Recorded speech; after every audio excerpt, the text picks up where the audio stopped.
Hello everyone, welcome to my channel law behaviour. आज हम देखेंगे ईजमेंट एक्ट का चैप्टर 2। प्रीवियस चैप्टर में हमने ईजमेंट की डेफिनेशन पढ़ी थी, डोमिनेंट एंड सर्विएंट हेरिटेज के बारे में जाना था, क्लासिफिकेशन ऑफ ईजमेंट देखे थे और साथ ही साथ में कई और चीज़ें देखी थी, जैसे कि ईजमेंट का टर्म कितना हो सकता है, ईजमेंट फॉर कंडीशन भी हो सकता है, ईजमेंट वाइड हो सकता है फॉर सर्टेन कंडीशन, और साथ ही साथ में ईजमेंट रिस्ट्रिक्टिव होता है सर्टेन यूज ऑफ प्रॉपर्टी पे, एब्सोल्यूट राइट ऑफ प्रॉपर्टी पे। हमने सेक्शन 7 तक देख लिया था।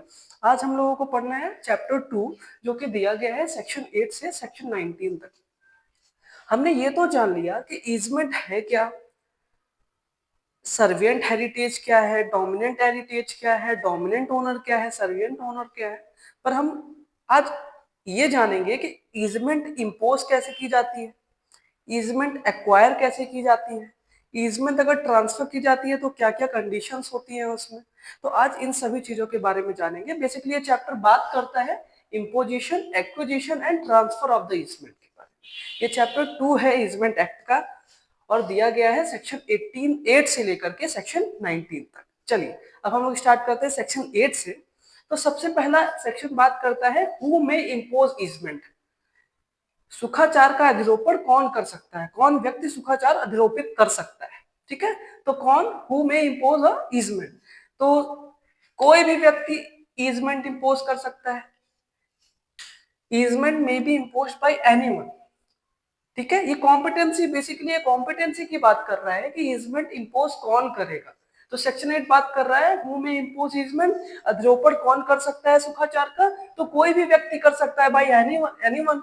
बट वो किस सर्कमस्टेंसेस में करेगा, किस एक्सटेंट तक करेगा। क्या हम किसी भी लैंड का ईजमेंट इम्पोज कर देंगे क्या? क्या हमारे पास में कोई इंटरेस्ट नहीं भी है तो भी हम इम्पोज कर सकते हैं क्या ईजमेंट को? नहीं। तो ये सेक्शन साथ ही साथ बोलता है कि ईजमेंट अधिरोपित तो किया जा सकता है, सुखाचार अधिरोपण किया जा सकता है, पर ईजमेंट का इम्पोजिशन किस, उस सर्कमस्टेंसेस तक किया जा सकता है, उस एक्सटेंट तक किया जा सकता है, यानी कि उस परिस्थिति में किया जा सकता है, उस परिमाण तक किया जा सकता है जहां तक वो अपने इंटरेस्ट को ट्रांसफर कर पाए। मान लीजिए आपका इंटरेस्ट जो है वो for the period of 20 years है। मान लीजिए आप एक टेनेंट हैं, एक लैंड है, इसमें आप टेनेंट हैं for the period of 20 years. ठीक है, 20 ईयर्स तक के लिए आप इस लैंड के लिए इंटरेस्टेड है, आपने इसको लीज पे लिया हुआ है, आपके पास में 20 ईयर्स तक का इंटरेस्ट है। तो आप इसमें ईजमेंट इम्पोज कर सकते हो इस लैंड के लिए। मान लो इससे एडजेसेंट कोई लैंड है, इस लैंड के लिए आप इम्पोज कर सकते हो ईजमेंट को। बट ईजमेंट कितने समय तक के लिए इम्पोज कर सकते हो? 20 ईयर्स तक के लिए केवल, या फिर उससे भी कम पीरियड के लिए। आप 20 ईयर से ज्यादा के लिए ईजमेंट इम्पोज नहीं करोगे। तो वही बात कर रहा है सेक्शन 8 के हु मे इम्पोज ईजमेंट। तो बाय एनीवन, कोई भी व्यक्ति ईजमेंट इम्पोज कर सकता है उसी सर्कमस्टेंसेस में, उसी एक्सटेंट तक, यानी कि उसी परिस्थिति में, उसी परिमाण तक जहां तक वो अपने इंटरेस्ट को ट्रांसफर कर सकता है हेरिटेज में। कौन से हेरिटेज में? जिस हेरिटेज में लाइबिलिटी इम्पोज होनी हो, जिस जिस हेरिटेज में, बेसिकली हम यहाँ पे सर्विएंट हेरिटेज की बात कर रहे हैं, जिस हेरिटेज में लाइबिलिटी इम्पोज होगी regarding the land of this, regarding this land, इस लैंड के बेनिफिशियल एंजॉयमेंट के लिए हम यहाँ पे जिस पे लाइबिलिटी इम्पोज करेंगे हम उसके ट्रांसफर की बात कर रहे हैं, हम उस पे इजमेंटरी राइट इम्पोज करने की बात कर रहे हैं। तो वही बात कर रहे हैं सेक्शन 8 में, ये केवल कोई भी व्यक्ति इजमेंट इम्पोज कर सकता है उस सर्कमस्टेंसेस में, उस एक्सटेंट तक जहां तक उस लैंड पे वो इंटरेस्ट रखता है। तो अगर कोई ए नाम का व्यक्ति इस लैंड पे 20 इयर्स तक का इंटरेस्ट रखता है तो वो 20 इयर्स तक के लिए ही ईजमेंट इम्पोज कर सकता है, या फिर उससे कम पीरियड तक के लिए ईजमेंट इम्पोज कर सकता है, उससे ज्यादा के लिए नहीं कर सकता है। आप लोग इसको एक बार अच्छे से रीड कर लीजिएगा। आइए हम लोग आगे बढ़ते हैं सेक्शन 9 की तरफ। तो हमने सेक्शन 4 में पढ़ा था ईजमेंट क्या होता है, साथ ही साथ में पढ़ा था डोमिनेंट ओनर कौन होते हैं, सर्विएंट ओनर कौन होते हैं, और डोमिनेंट हेरिटेज क्या होता है और सर्विएंट हेरिटेज क्या होता है। अब हम यहाँ पे बात करेंगे सर्विएंट ओनर की। सर्विएंट ओनर कौन होता है? जिस लैंड में ईजमेंट रिगार्डिंग लाइबिलिटी इंपोज की जा रही है, जिस लैंड का हम ईजमेंट करेंगे, ईजमेंट सुखाचार का भोग करेंगे जिस भी भूमि पे, वो भूमि क्या कहलाएगी? सर्वेंट ओनर से सर्वेंट हेरिटेज कहलाएगी, ठीक है। तो उस भूमि का जो मालिक होगा वो क्या कहलाएगा, सर्वेंट ओनर कहलाएगा। तो सर्वेंट ओनर जो होता है वो इम्पोज कर सकता है ईजमेंट, जैसा कि अपने सेक्शन 8 में पढ़ लिया। सर्वेंट ओनर क्या कर सकता है, ईजमेंट इम्पोज कर सकता है किसमें, सर्वेंट हेरिटेज में। किस, अब इसके रिगार्डिंग कंडीशंस बताई गई। अगर मान लीजिए कोई सर्वेंट ओनर अपने लैंड में जिस जिस इंटरेस्ट तक वो ट्रांसफर करना चाहे अकॉर्डिंग टू सेक्शन 8, इसकी कंडीशन लागू रहेंगी, इसको आप ध्यान में रखिएगा। ये मेन सेक्शन है इम्पोजिशन की। इम्पोजिशन की कॉम्पिटेंसी इसी से होगी। आगे हम इम्पोजिशन की टाइप्स पढ़ रहे हैं, किस किस कंडीशन से इम्पोजिशन होगा, पर आपको सेक्शन 8 को याद में रखना है। Subject to the condition of section 8 ही होगा ये सब कुछ, subject to the condition of section 8।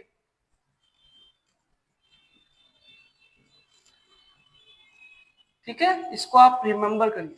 अब देखते हैं सेक्शन 9 क्या कहता है। सर्वेंट ओनर जो होगा वो इम्पोज कर सकता है ईजमेंट सर्वेंट हेरिटेज पे।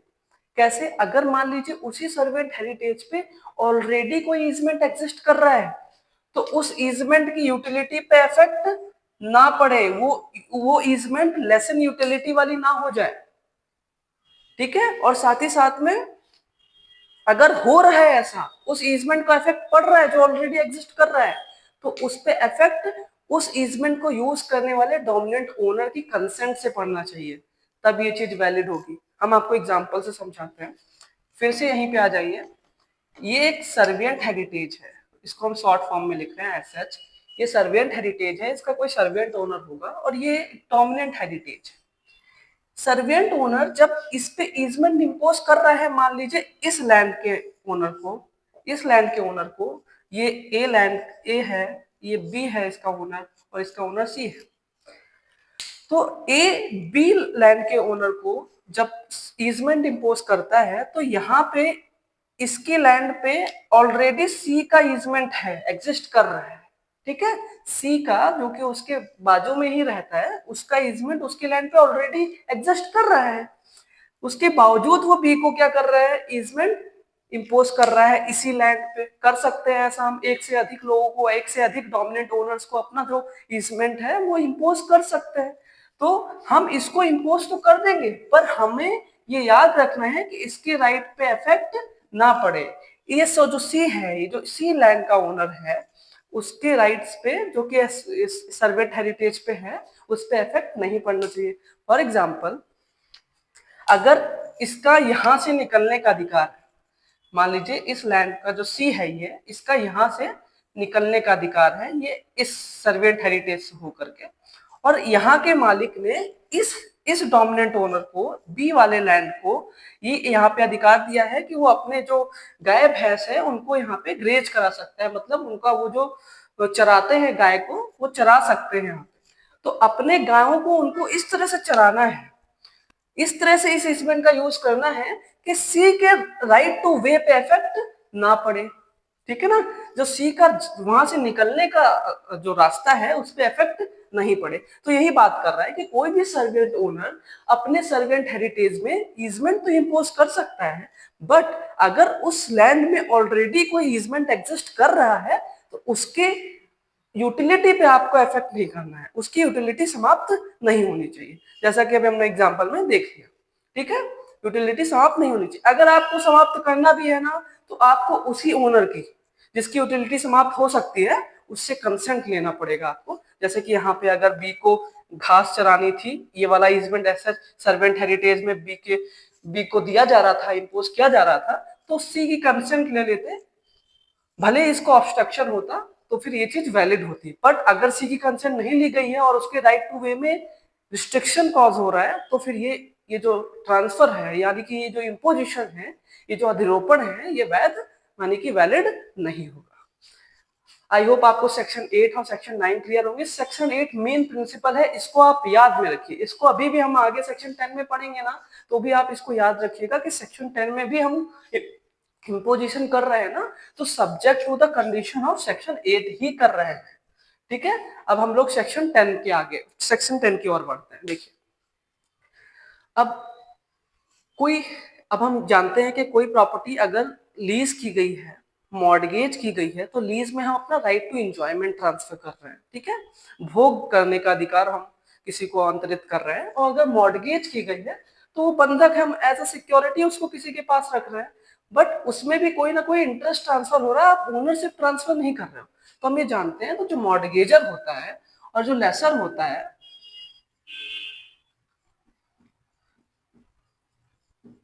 वो उसी लैंड को, जो लैंड पे, जो लैंड उन्होंने मॉर्गेज या लीज पे की है, लेसर या फिर मॉर्गेजी या फिर लेसी को, उसी लैंड को किसी, उसी लैंड के लिए किसी को इजमेंट इम्पोज कर सकते हैं, मतलब कि उसी लैंड पे किसी को इजमेंट इम्पोज करके दे सकते हैं। एक बार फिर से समझिए, मान लीजिए मॉर्गेज लैंड है, यहाँ का कोई मॉर्गेजर है जिसने किसी मॉर्गेजी को लैंड दिया है एज अ सिक्योरिटी, ठीक है, विदाउट डिलीवरी का पोजीशन। यही लैंड है जिसको लीज पे दिया गया है किसी लेसर द्वारा किसी लेसी को। तो इस लैंड पे कोई भी ईजमेंट इम्पोज किया जा सकता है। सिंपल पहला प्रिंसिपल ये है कि इस लैंड पे कोई भी जो ईजमेंट है वो इम्पोज किया जा सकता है, किसके द्वारा, मॉर्गेजर द्वारा और लेसर द्वारा, ठीक है, यानी कि बंधककर्ता द्वारा और पट्टाकर्ता द्वारा। अब इस पे जो ईजमेंट यानी कि सुखाचार इम्पोज किया जा रहा है, ये क्या है, सर्विएंट हेरिटेज है, ठीक है, जिसपे लाइबिलिटी इंपोज होती है सर्विएंट हेरिटेज है। हम प्रीवियस वीडियो में पढ़ चुके हैं इसको एक्सप्लेन में। अब देखते हैं ये सेक्शन 10 कहता क्या है।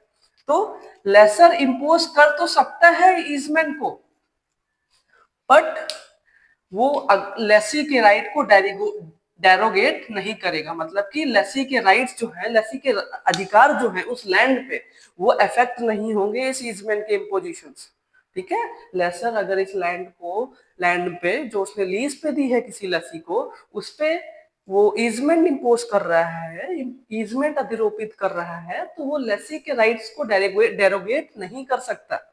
सेम एज अगर कोई मॉर्गेजर मॉर्गेज लैंड पे कोई ईजमेंट इम्पोज करता है तो फिर वो मॉर्गेजी को, जो मॉर्गेजी के लिए वो एज अ सिक्योरिटी रखी गई है, ठीक है, तो वो सिक्योरिटी को इनसफिशिएंट होने नहीं देगा, इस तरह से इम्पोज नहीं कर देगा कि वो सिक्योरिटी ही इनसफिशिएंट हो जाए। तो याद रखिए, लेसर इम्पोज कर सकता है ईजमेंट, मॉर्गेजर भी इम्पोज कर सकता है ईजमेंट, पर वो ऐसे नहीं इम्पोज करेंगे कि वो अगर लीज के केस चल रहा है तो वो लेसी के राइट्स को ही डेरोगेट कर दे, अगर मॉर्गेजर की बात हो रही है तो वो सिक्योरिटी ही इनसफिशिएंट कर दे, और इसके अलावा कोई अदर इजमेंट वो इम्पोज कर ही नहीं सकता है। सेक्शन 10 कहता है कि इसके अलावा अगर आपको कोई इजमेंट इम्पोज करना है तो आप कोई इजमेंट इम्पोज नहीं कर सकते हो, पर आप इस इंटरेस्ट के खत्म होने के बाद के लिए कोई भी इजमेंट इम्पोज कर सकते हो। मतलब कि मॉर्गेज अगर आपने 5 साल के लिए किया, लीज आपने 5 साल के लिए किया, तो 5 साल के बाद के लिए आप कोई भी इजमेंट इम्पोज कर सकते हो, ठीक है। तो चलिए अब हम लोग आगे के सेक्शंस देखेंगे। चलिए आइए देखते हैं सेक्शन 11 एंड 12। सेक्शन 11 बात करता है लेसी और other person having derivative interest. अब डेरिवेटिव इंटरेस्ट क्या है, मतलब कि ऐसा लेसी है और कोई अदर पर्सन है जिनका इंटरेस्ट एकदम समाप्त हो जाने वाला है, ठीक है, एक पर्टिकुलर टाइम पीरियड के बाद में वो इंटरेस्ट जो है वो खत्म हो जाएगा, तो उनके बारे में इम्पोजिशन के रिगार्डिंग कंडीशंस दी गई है सेक्शन 11 में। तो अगर कोई लस्सी है, जो कोई पट्टेदार है या फिर कोई अन्य व्यक्ति है जिसका इंटरेस्ट एक समय पे खत्म हो जाना है, किसी भी कंडीशन के आ जाने पे खत्म हो जाना है, या फिर कोई भी टर्म्स हो सकते हैं जिन पे उनका इंटरेस्ट जो है वो एक टाइम पे खत्म हो जाएगा, तो वो कोई भी इजमेंट इम्पोज नहीं कर सकते उस इंटरेस्ट के एक्सपायरेशन तक। मान लीजिए लीज दी गई है 20 ईयर्स की, तो आपको 20 ईयर्स के बाद तक का कोई इजमेंट इम्पोज नहीं करना है, या फिर लीज किसी इवेंट के हैपनिंग हो जाने पे खत्म हो जाने वाली हो तो आपको उसके बाद तक का इजमेंट इम्पोज नहीं करना है, या फिर कोई अदर पर्सन है जिससे प्रॉपर्टी चली जाने वाली हो किसी और पर्सन को, तो फिर वो उस टाइम पीरियड के बाद तक के लिए जिससे उस पर्सन का इफेक्ट पड़े ईजमेंट इम्पोज नहीं कर सकता है। तो बेसिकली कोई भी लेसी या फिर अदर पर्सन जिसका डेरिवेटिव इंटरेस्ट हो, तो वो कोई भी ऐसा ईजमेंट इम्पोज नहीं करेगा जो इंटरेस्ट के एक्सपायरेशन तक के लिए हो। ऐसा डायरेक्टली बार्ड कर दिया गया सेक्शन 11 में।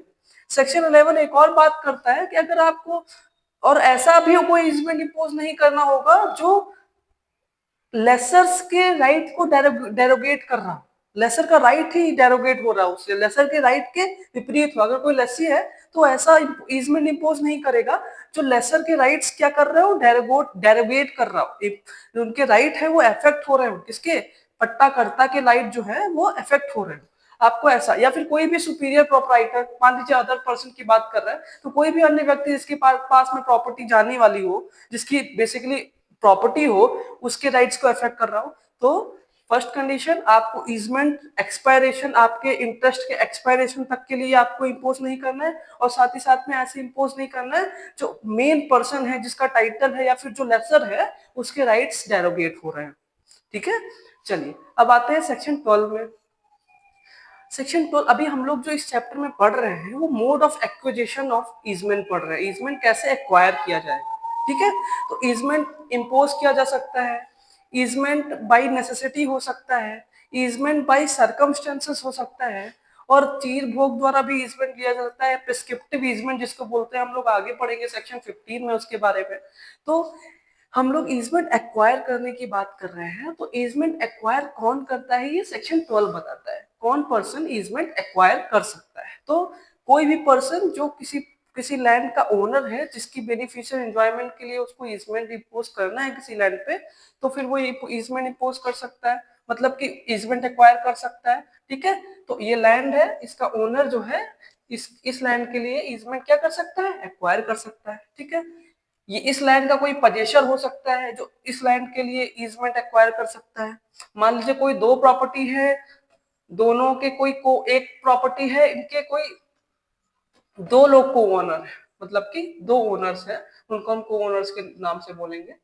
तो उनमें से कोई एक को ओनर भी ईजमेंट एक्वायर कर सकता है, उससे पूछ के या फिर उसके पूछे बिना। ठीक है, अपने पार्ट के लिए अगर पूछ लेता है तो वो सभी के लिए ईजमेंट हो जाएगा, ठीक है, उसके लिए भी हो जाएगा। बट अगर वो मना कर देता है, बिना पूछे करता है, तो अपने शेयर्स के लिए ईजमेंट एक्वायर कर सकता है। ठीक है, तो पहले हमने क्या देखा, बाय ओनर के द्वारा, बाय पोजेसर के द्वारा, बाय को ओनर के द्वारा ईजमेंट एक्वायर किया जा सकता है।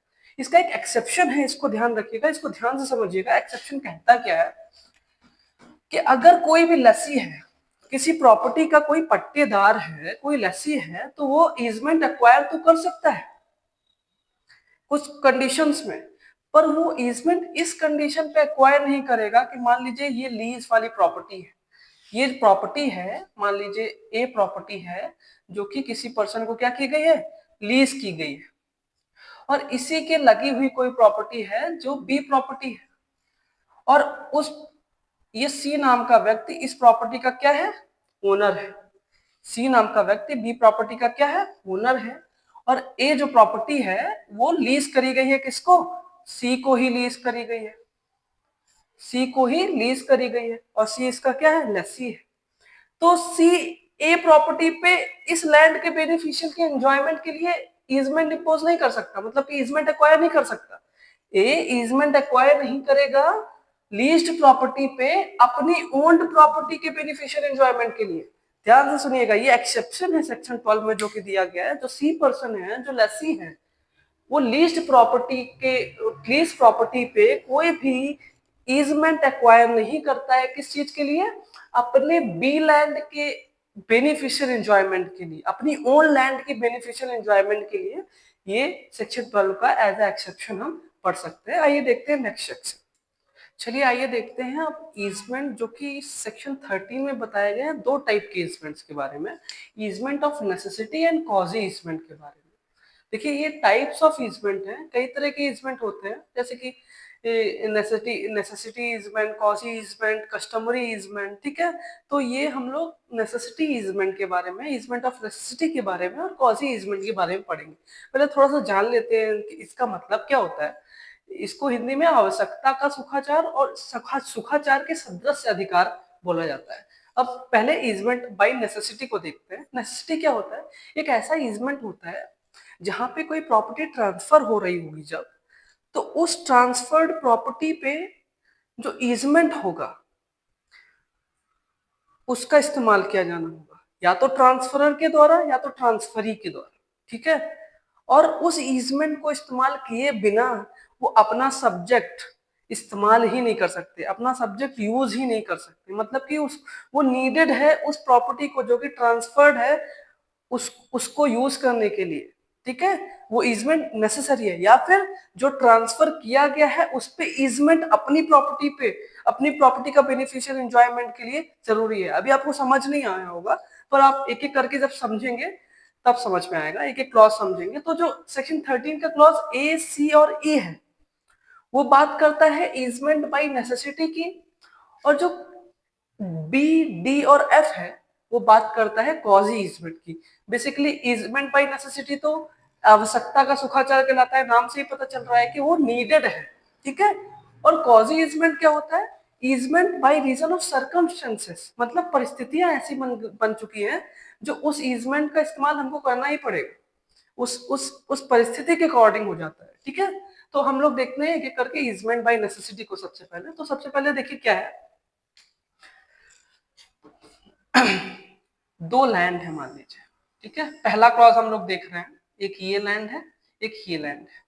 हम यहाँ पे 2% की बात करेंगे, या तो ट्रांसफरर होगा जब इंटरेस्ट ट्रांसफर किया जाएगा, और टेस्टेटर होगा जब इंटरेस्ट बाय विल ट्रांसफर किया जाएगा। टेस्टेटर जो वो होता है जब बेख्यत किया जाता है मतलब वसीयत की जाती है, तो जो जो वसीयत करता है वो टेस्टेटर कहलाता है, और जिसको वसीयत की जाती है वो लिगेटी कहलाता है, जिसको वसीयत मिलनी है इसके मर जाने के बाद में। और ट्रांसफरर वही जो ट्रांसफर करता है, अपने इंटरेस्ट को ट्रांसफर करता है, वो ट्रांसफरर कहलाता है, और जिसको ट्रांसफर होता है वो ट्रांसफरी कहलाता है, ठीक है। तो मान लीजिए ये लैंड जो है ये दो लैंड के मालिक हैं, एक पर्सन ए। ये ट्रांसफरर भी हो सकता है और टेस्टेटर भी हो सकता है, कॉमन एग्जांपल दे रहा हूं। तो ये दो लैंड के मालिक हैं। अब इसमें से इस एक लैंड को इन्होंने या तो विल कर दिया या तो ट्रांसफर कर दिया, किसको? मान लीजिए सी को, सॉरी बी को, ठीक है। बी को उन्होंने क्या कर दिया, या तो ट्रांसफर कर दिया या तो इसकी बाय विल बना दी, या फिर इसको लिगेटी बोलेंगे, या तो ट्रांसफर ही बोलेंगे या तो लिगेटी बोलेंगे। तो ए ने जो कि ट्रांसफरर या फिर लिगेटी है, इन्होंने इनकी जो दो प्रॉपर्टी थी उनमें से एक प्रॉपर्टी बी को क्या कर दी है, ट्रांसफर कर दी है by way of any other medium या फिर विल के माध्यम से, ठीक है। तो अब मान लीजिए जो ये प्रॉपर्टी है इसको यूज करने के लिए यहाँ पे एक ईजमेंट है जो प्रॉपर्टी ट्रांसफर नहीं हुई है, ठीक है। इस प्रॉपर्टी को यूज करने के लिए, इस प्रॉपर्टी को बेनिफिशियरी एंजॉय करने के लिए, मान लीजिए कोई घर है, इसमें पानी नहीं आता, इस घर में पानी आता है, तो पानी इसका इसी से यूज होता है, इस घर के लिए पानी इसी घर से यूज होता है। तो अगर ये घर ट्रांसफर किया जाएगा किसी को, अगर ये घर किसी को विल किया जाएगा, कोई लिगेटी होगा इसका, तो इस प्रॉपर्टी को यूज करने के लिए, ये सब्जेक्ट ऑफ ट्रांसफर को यूज करने के लिए इसका ईजमेंट यहाँ पे होगा वाटर ले लेने का। तो ये जो ईजमेंट होगा ये ईजमेंट बाय नेसेसिटी होगा, ठीक है। एक बार फिर समझिए, ए जो कि ट्रांसफरर है या फिर टेस्टेटर है, जिसकी दो लैंड है, उनमें से एक लैंड को वो ट्रांसफर कर देता है या फिर बाय विल लेगेटी को वो एग्जीक्यूट कर देता है। तो जब ये प्रॉपर्टी इसको मिलेगी तो इसका इस प्रॉपर्टी पे ईजमेंट होगा, क्योंकि ये प्रॉपर्टी इस प्रॉपर्टी में दिए गए ईजमेंट के अलावा बिना इस ईजमेंट के यूज ही नहीं की जा सकती, बिना पानी के ये घर में रहा ही नहीं जा सकता। इस वजह से जो ट्रांसफरी होंगे और जो लिगेटी होंगे इस लैंड में क्या रखेंगे, ईजमेंट रखेंगे, जो कि अभी भी ट्रांसफरर की और टेस्टेटर की है, सॉरी टेस्टेटर के एलआर की है। अब यहाँ पे टेस्टेटर तो मर चुका होगा ना, जब इसको प्रॉपर्टी मिल गई तो फिर वहां पे उसके एलआर रह रहे होंगे अगर वो विल की गई होगी, ठीक है। तो वो प्रॉपर्टी किसकी है, या तो ट्रांसफरर की है या तो टेस्टेटर के एलआर की है जो अभी रह रहा है। तो वहां पे आपका ईजमेंट हो जाएगा कौन सा, ईजमेंट बाय नेसेसिटी हो जाएगा, ठीक है। अगर आपको नहीं समझ में आया तो एक बार आप फिर रिवर्ट बैक करके वीडियो को प्रॉपर फिर से आप एग्जांपल लेके समझ सकते हैं। अभी हम लोग आगे बढ़ते हैं, ठीक है। अब इसका जस्ट अपोजिट ये है, फिर से सुनिए। देखिए अब यही दो प्रॉपर्टी है, ये दो प्रॉपर्टी में ये ए नाम का व्यक्ति जो है इस दो प्रॉपर्टी का क्या है, मालिक है। ठीक है, और इसने ये प्रॉपर्टी क्या करी, बी को ट्रांसफर कर दी या फिर विल कर दी। ठीक है, तो ये क्या कहलाया, लिगेटी कहलाया या तो ट्रांसफरी कहलाया। ट्रांसफरी होगा या फिर लिगेटी होगा। ठीक है, बट ये जो प्रॉपर्टी इन्होंने ट्रांसफर की है, ये जो प्रॉपर्टी इन्होंने विल की है, इस पे इनका ईजमेंट था, किसका, ट्रांसफरर का। और या तो जो टेस्टेटर है, अब तो वो उसकी डेथ हो चुकी होगी, तो उसके एलआर का, तो ट्रांसफरर का और एलआर का उस पे क्या है, ईजमेंट है। वो अपनी जो प्रॉपर्टी अभी ट्रांसफर नहीं की गई है उसका इस्तेमाल बिना इस प्रॉपर्टी के ईजमेंट को इस्तेमाल किए बिना यूज ही नहीं कर सकता। इस सब्जेक्ट को, जो सब्जेक्ट ऑफ ट्रांसफर है, इसको इस्तेमाल किए बिना अपनी ये प्रॉपर्टी वो यूज नहीं कर सकता। तो भाई ये जो ट्रांसफरर होगा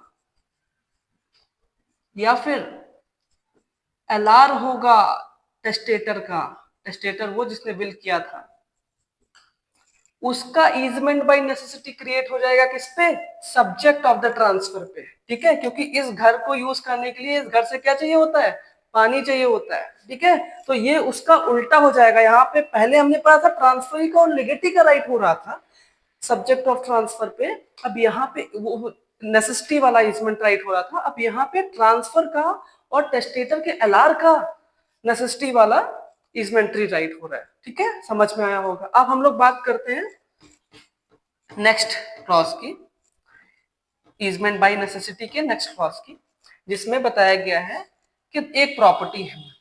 ठीक है, अभी तो वो एक प्रॉपर्टी है, भले उसका अभी ऐसे ऐसे बांट देते हैं इसको, अभी ये प्रॉपर्टी कॉमन यूज में है। ठीक है, बट अब इसका पार्टीशन हो गया। मान लीजिए इस प्रॉपर्टी का क्या हो गया, पार्टीशन हो गया, तो इसको 3 शेयर्स में डिवाइड कर दिया गया। ठीक है, बट इस शेयर का इस्तेमाल, इस पार्टीशन का इस्तेमाल इस शेयर के इस्तेमाल किए बिना नहीं हो सकता। मतलब कि इस शेयर में दिए गए ईजमेंट के यूज किए बिना इस सब्जेक्ट ऑफ पार्टीशन का, जो इस सब्जेक्ट ऑफ शेयर का, जो शेयर है पार्टीशन में जिसको मिला है, उसका इस्तेमाल नहीं किया जा सकता। तो उस शेयरर का, जो उसका शेयरर है, जो वहां पे जिसको पार्टीशन में वो प्रॉपर्टी मिली है, वो अदर पार्टीशन वाली प्रॉपर्टी पे अपना नेसेसिटी द्वारा ईजमेंट का राइट रखता है। ठीक है, अधिकार द्वारा सुखाचार भोग का अधिकार रखता है। तो ये थर्ड क्लॉज में, सॉरी की ई क्लॉज में बताया गया, लास्ट क्लॉज में। तो ये 3 तरीके थे, 3 माध्यम से जिससे आपको ईजमेंट बाय नेसेसिटी मिलता है, जिससे आप ईजमेंट बाय नेसेसिटी एक्वायर करते हो। अब आइए देखते हैं क्वाजी ईजमेंट क्या होता है। तो क्वाजी ईजमेंट सरकमस्टेंसेस के थ्रू मिलता है। किसके थ्रू मिलता है, परिस्थितियों के थ्रू मिलता है, परिस्थितियों के कारण आपको मिलता है। कैसे, अब मान लीजिए एक लैंड, हम फर्स्ट क्लॉज की बात कर रहे हैं यानी कि बी क्लॉज की। एक लैंड है जिसमें से एक लैंड ट्रांसफर करी गई, ए ने बी को क्या करी, ये वाली लैंड ट्रांसफर कर दी। अभी इस पूरे लैंड का पहले ओनर कौन था, ए था, और किसको ट्रांसफर कर दी, बी को ये वाली लैंड ट्रांसफर कर दी। ठीक है, अब ये जो घर है इसमें यहां से कोई लाइट आती थी, कोई कॉन्टिन्यूअस ईजमेंट था। ठीक है, हमने continuous easement, apparent easement sub section 5 में पढ़ा हुआ है, आप प्रीवियसली जाकर के वीडियो में पढ़ सकते हैं, समझ सकते हैं। तो बी का जो प्रॉपर्टी ट्रांसफर करी गई है, उस प्रॉपर्टी को यूज करने के लिए, उस प्रॉपर्टी के लिए एक कॉन्टिन्यूअस ईजमेंट का राइट और अपरेंट ईजमेंट का राइट था यहाँ पे। ठीक है, कॉन्टिन्यूअस ईजमेंट क्या होता है, मान लीजिए राइट टू लाइट हो सकता है, ड्रेन हो सकता है, यहाँ से कोई पानी का नल पाइप गया हो। ठीक है, तो अब जब प्रॉपर्टी इसको ट्रांसफर हुई ए से बी को, तो भाई उसको वो ईजमेंट जो कि कॉन्टिन्यूअस ईजमेंट था, विदाउट एक्ट जो ईजमेंट मिलता है उसको कॉन्टिन्यूअस ईजमेंट बोलते हैं। और जो अपरेंट ईजमेंट था, मान लीजिए अपरेंट ईजमेंट जो विजुअली विजिबल होता है, दिखता है, इंस्पेक्शन करके आप उसको देख सकते हैं। तो जो अपरेंट ईजमेंट था और जो कॉन्टिन्यूअस ईजमेंट था, इस ट्रांसफर की वजह से इसको मिल जाएगा। इस ऐसे सर्कमस्टेंसेस हो गए क्योंकि जब तक वो ट्रांसफर किया जा रहा था ना तब तक वो ईजमेंट, कॉन्टिन्यूस ईजमेंट और अपरेंट ईजमेंट यूज में था।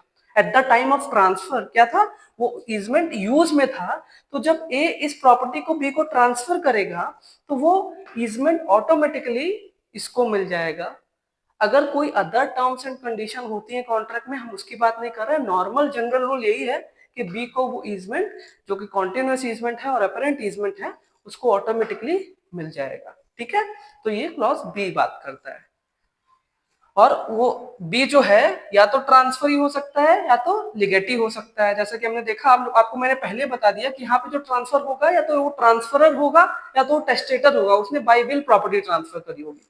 तो यहाँ पे जो बी है वो या तो ट्रांसफर ही हो सकता है या तो लिगेटी हो सकता है। ठीक है, अब इसका क्रॉस डी देखते हैं जो कि इसके अपोजिट है।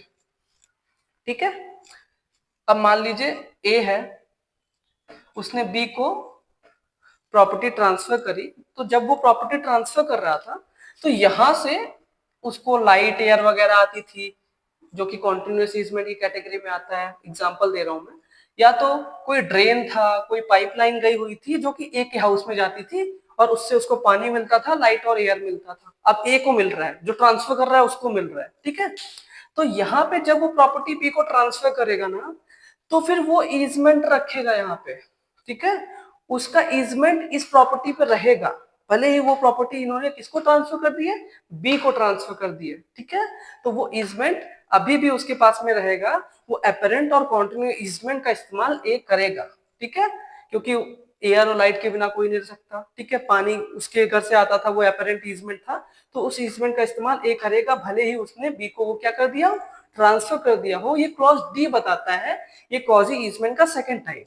ठीक है, तो यहाँ पे ए कोई भी हो सकता है, ट्रांसफरर या टेस्टेटर, और यहाँ पे टेस्टेटर का एलआर, क्योंकि टेस्टेटर है तो टेस्टेटर अगर प्रॉपर्टी ट्रांसफर कर, टेस्टेटर बेक्विथ वाली प्रॉपर्टी ट्रांसफर हो गई होगी ना तो टेस्टेटर तो ऑटोमेटिकली ये समझ लिया जाएगा कि उसकी डेथ हो गई है, क्योंकि अगर विल जो होती है वो आफ्टर लाइफ टाइम ही इफेक्ट में आती है। तो हम टेस्टेटर की जगह टेस्टेटर का एलआर बोलेंगे। ठीक है, तो यहाँ पे ट्रांसफरर होगा या फिर टेस्टेटर का एलआर होगा, और यहाँ पे ट्रांसफरी होगा या फिर लिगेटिव होगा। ठीक है, आप लोग को अगर समझ नहीं आया तो प्रीवियसली आप रिवर्ट बैक कर लीजिए, आप देख लीजिए जाकर। ठीक है, आपको समझ आ जाएगा। नेक्स्ट देखते हैं क्लॉज, वही बात करता है। अगर मान लीजिए कोई प्रॉपर्टी है, उसका पार्टीशन किया गया है, उस प्रॉपर्टी को बंटवारा किया गया है। ठीक है, और दो भागों में बांट दिया गया है, और जब वो बंटवारा हो रहा था तब उस प्रॉपर्टी से कोई ड्रेन या फिर कोई लाइट एयर पास होती थी जिस प्रॉपर्टी का बंटवारा हुआ था। मान लीजिए दो प्रॉपर्टी है, इधर साइड से इसको क्या मिलती है, लाइट मिलती है, एयर मिलती है, या फिर कोई ड्रेन स्ट्रीम, वाटर स्ट्रीम जाती है जिससे वो पानी का इस्तेमाल करता है। तो अगर ये प्रॉपर्टी जब तक की पार्टीशन नहीं हुआ था तब तक यूज में हो रहा था, दोनों लोग यूज कर रहे थे, दोनों मान लीजिए भाई हैं, यूज कर रहे थे ए और बी।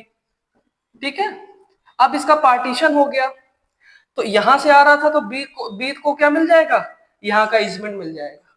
इस वाले शेयर का, अपने शेयर का इस्तेमाल करने के लिए, अपने सब्जेक्ट ऑफ शेयर का इस्तेमाल करने के लिए ये वाले प्रॉपर्टी पे क्या मिल जाएगा, ईजमेंट मिल जाएगा, जो कि कौन सा होगा, अपेरेंट ईजमेंट और कॉन्टिन्यूअस ईजमेंट होगा।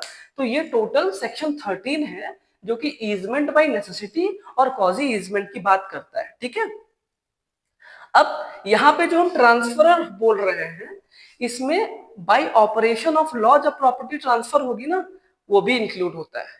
ठीक है ना, जब बाय ऑपरेशन ऑफ लॉ जब प्रॉपर्टी ट्रांसफर होती है ना तो उसमें भी, उस केस में भी ये जो रूल्स हैं ये अप्लाई होते हैं। अब इसके रिगार्डिंग जो इसके आगे के सेक्शंस हैं, सेक्शन 14, 15, 16, 17, 18 और 19, ये हम लोग नेक्स्ट वीडियो में देखेंगे। साथ ही साथ में लैंडमार्क जजमेंट्स देखेंगे इस एक्विजिशन, इंपोजिशन और ट्रांसफर ऑफ ईजमेंट के रिगार्डिंग। चलिए, थैंक यू।